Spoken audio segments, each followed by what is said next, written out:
Stuart. I'm Charlotte. I'm Daniela. And I'm Mark. And we are the Phantoms! What's the name, Roger? I think we took the wrong fork. We're too long back there. We better go on ahead of the road and see if we can find our way back. Dawn! Janet! Who's that thing? We seem to have a blowout in the front left-hand tire. You better stay near people while I go. And where did he go? We really didn't know. Okay, so we've got a question from Rachel, and it says, again, question for you all. Are you disappointed that you don't get the chance to walk around the audience members before the show starts, as with previous productions? Oh, and you're doing a fabulous job. Thank you, Rachel. Thanks, Rachel. Mark, would you like to answer that question? I actually don't mind the fact that we don't walk around the audience, and the reason being is that I think it's nice for us, for the audience, to not see us before the show begins. I think it's a nice little effect, so we're all revealed at the same time, as it I think would break the illusion. Yeah, it's nice to have a little bit of a kind of this is the show. Yeah. And I think if we were to mingle in amongst the audience, I don't know, part of the kind of, yeah, you're mystery. right, the mystery of the show would be broken a little bit, I think. Shall I ask the next one? Yeah. Oh, okay, this one's definitely for Charlotte. This is from Cara Durant. Do you get a head rush when you have to hang upside down on the ladder for so long in the first scene? No, I don't get a head rush. It is a bit weird being upside down for that long. The only problem is when you've got a cold and you've got a blocked nose, obviously we all know it's difficult to breathe when you've got a blocked nose anyway, but when you're hanging upside down and having to sing, that can be a little bit of a problem. But I do have quite a few people asking me if I get a head rush, but it's fine. But the only thing I do get is that when I sit there, just before I'm about to hang upside down, I suddenly have an awful panic that I haven't pinned my wig on. And what if I go back and then suddenly my wig falls off? But luckily that hasn't happened yet, but keep watching.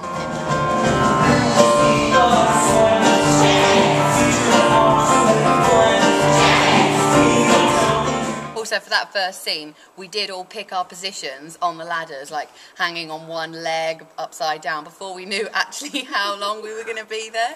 So I think afterwards some of us kind of regretted the positions that we put ourselves in.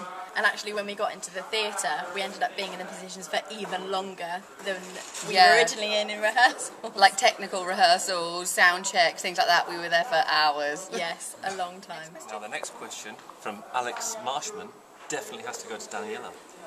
So Daniela, have any of you dropped the house while it's flying? Well, no, I haven't dropped the house, Mark, but I may as well say it. You may have noticed, those of you who follow the show, that the globe has changed, through no fault of my own.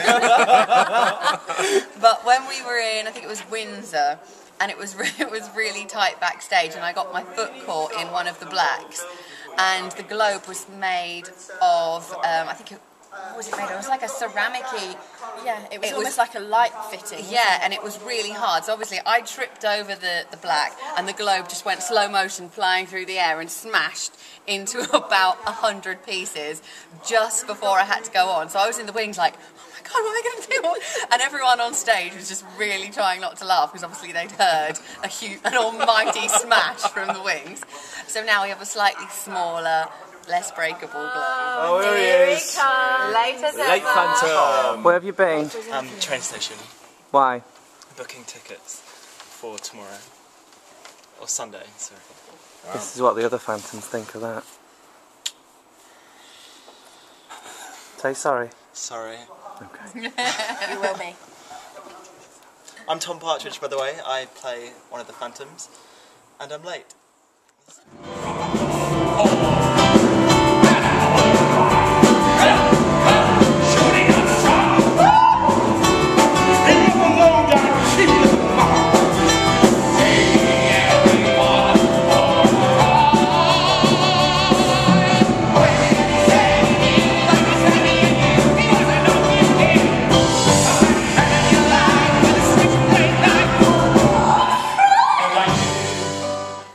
Here's one from Emma Smith. It says, hello to you all, you're doing a brilliant job, thank you.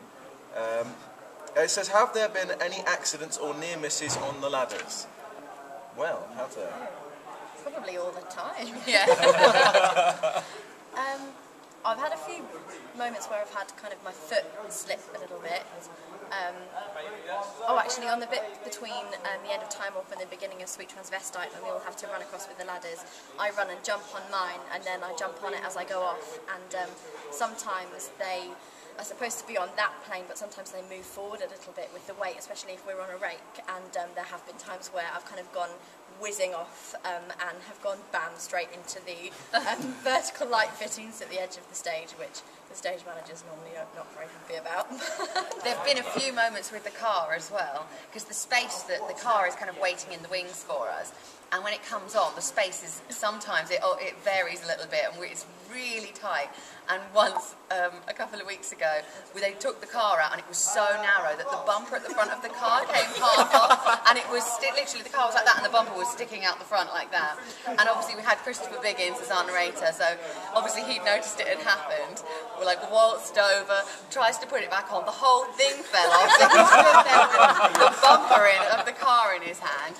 So yeah, that's always the struggle behind the car to keep a straight face when the bumper was hanging off. Oh, look, your bumper's come off. Oh, what a shame. I better put it in because it might be dangerous. Oh, it's completely come off now. That's very dangerous. Hang on. Won't take long. There we are. Sorry about this. I know you do, and I love you. There we are. Fantastic. There you are. Bumperless again. Right, let's get on with it. I would like, if I may. You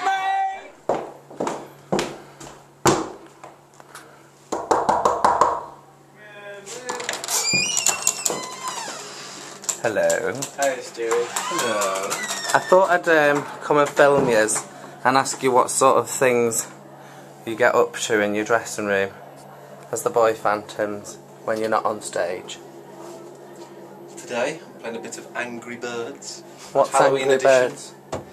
What's Angry Flinging Birds? at different obstacles, objects. Oh, is it difficult? Not really. It's quite What do you simple. do then? Just fling some birds. That's product placement. Rocky Horror Show now officially That's very endorses true. Angry Endorses Birds. product placement. What are you doing? I'm reading about bikes. Bikes. Yeah. There's a common theme here. Birds, bikes. And Tom? Let's see what Tom's doing. I'm reading a novel which I bought at the station the other day. In the Rich and Judy book club. Wow. And what's it called? It's called Sister. It's a thriller. Is it Is it- thrilling? So I try to do a bit of reading if I'm not being wound up by these two. Do you wind him up, you I should? don't know what he means. I don't know usually. what he's talking about. Stu? No, not usually. Only if he deserves It it. only happens when the camera's off. Do you want me to turn it off and see what happens? Yeah. Okay, it's off. Okay. You sure it's on? Yeah.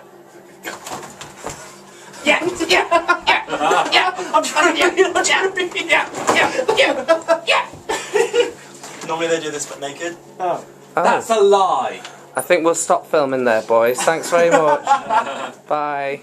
This is from Rachel Williams, and she says, if given the chance, would you play another part, and if so, who? No! Why would you not want to be a phantom? No, we do love being phantoms. But actually, we do understudy the other parts. So we all do actually get our moments of being able to play other parts. For example, I've played Janet a few times now, and it's really fun, and it's lovely to go on and do something different and kind of have your own little moment in the spotlight as such. But it is really nice to be able to be a phantom, and you know, we've got our little kind of foursome, fivesome with Stuart going on, and I think it's really nice. And we have a bit of a laugh together, and it's nice actually not to have that pressure of being a lead and having the lines and having to sing your song. You know, we can come in and we know exactly what we're doing, and it's the same every night, and we really enjoy it. Yeah. Once I know we've all kind of said it before, that when we have been on as our cover parts, when you go back to being a phantom, it's quite nice. You kind of, I know for me, the day after I've done it, I'm always really relieved to come into work and be like, oh, I'm doing my nice phantom track. Hi there, here we are in Birmingham. As you can see, we're not in our usual phantom makeup. Keris is off ill tonight, So, ta-da! I'm being Columbia for the evening. Yeah, I'm Rocky tonight because Julian's hurt his foot a little bit. So yeah, it's both our first times on tonight, so we're quite excited about it. Bit nervous as well because it's always that bit of unknown that you're going to get on stage and you always think you know what you're doing, but then there are the little bits and bobs you're like, okay, I've never done this before. But it's going to be great fun because you get to interact with different people on stage. So wish us luck. Thanks.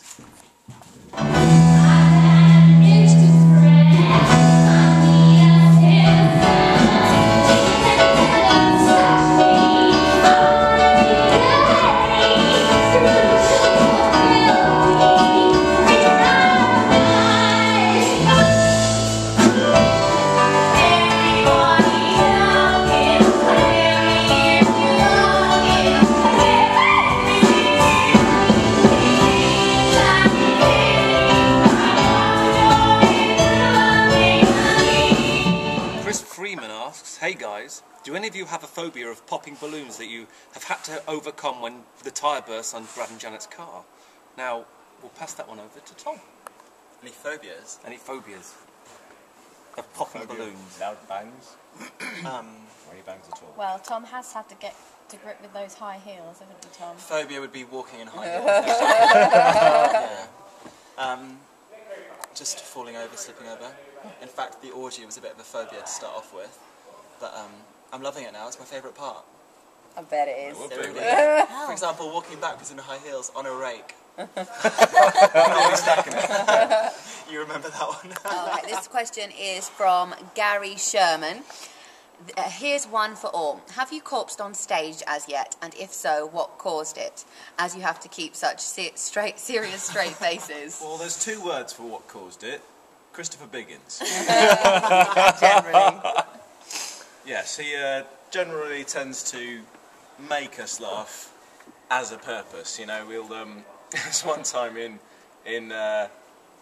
Eddie's Teddy when he just completely forgot his words and came out with and there's us next to him just trying to keep a straight face and our shoulders are going, which is just really, no, it's not cool, but no, he does. It is his intention, his purpose throughout the show is to try and cause as much drama as possible. So he'll be like blowing smoke in your face, making funny noises, using different props.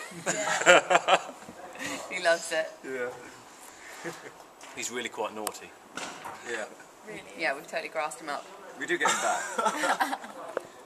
So I think that's all the questions, isn't it? So thank you everyone for sending in your questions. It's really nice to hear that everyone kind of enjoys what we do. And we've only got 6 weeks of the tour left now, so if you want to come, if you haven't seen it, if you want to see it again, come, because we've only got 6 weeks left. Yep. Thanks guys. Thanks. Bye. Are you ready for my starring moment? What are you doing, Stu? I'm about to push this over there.